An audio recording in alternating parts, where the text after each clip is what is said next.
All right, welcome to lesson 11.3. Last lesson we talked about the threats to biodiversity. Now we're going to talk about the value of biodiversity. So learning objective is that you should be able to describe the value of biodiversity to humans.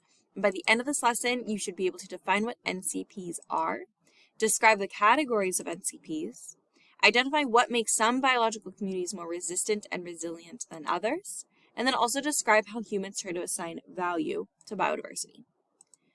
So humans depend on biodiversity and functioning ecosystems. We need the services that nature gives to us. Nature's contribution to people are what NCPs are, nature's contributions to people.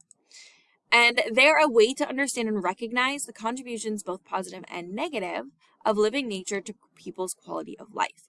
Human beings are really good at separating ourselves from nature, forgetting that we came from nature and also we need it to survive. There are three categories of NCPs. There's regulating, material, and non-material.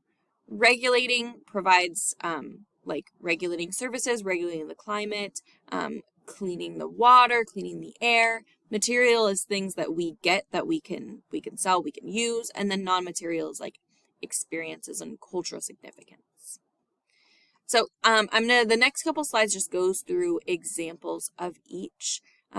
So all of these are different types of NCPs that exist. So habitat creation, regulation of fresh water, regulation of bad organisms, energy, food, materials, learning, physical and psychological experience, supporting identities, and maintaining options.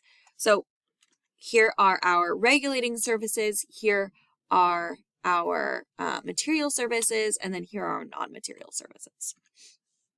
So the value of biodiversity.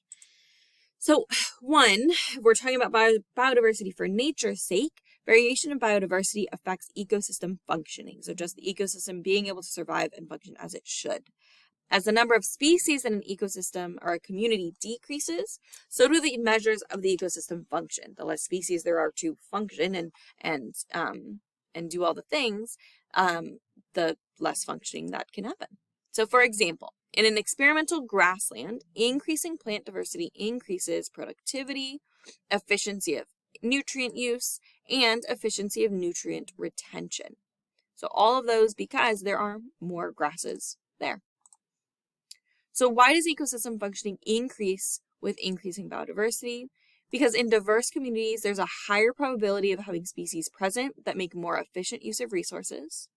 There's a higher probability of having species that are particularly effective in carrying out a process.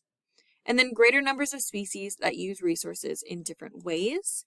They end up complementing one another.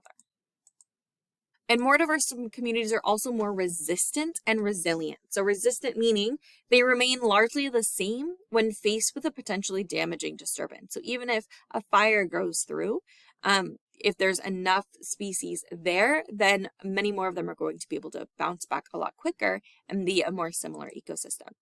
And they're more resilient. So they return to their original state after being affected by a disturbance. All right. So as human beings, we like to organize, we like to assign labels and value to everything. So for biodiversity, we have tried to assign value to nature.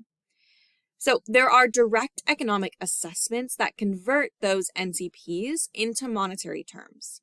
Estimates are in the trillions. It's like hundreds of trillions of dollars is the value that has been assigned to biodiversity and nature and NCPs and what they give to humans. So for non-material values, it's really hard to estimate because it's not something we're selling and we could put a price tag on it. But we know that the benefits to physical, psychological, and social well-being are very, very clear.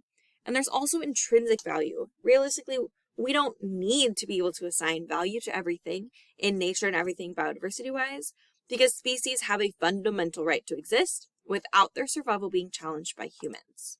And nature has a value in its own right. Ethical position is unrelated to social or economic considerations. Just ethically, nature for nature's sake. All right, that is the end of this lesson. Please let me know if you have any questions, and I will see you in the next one.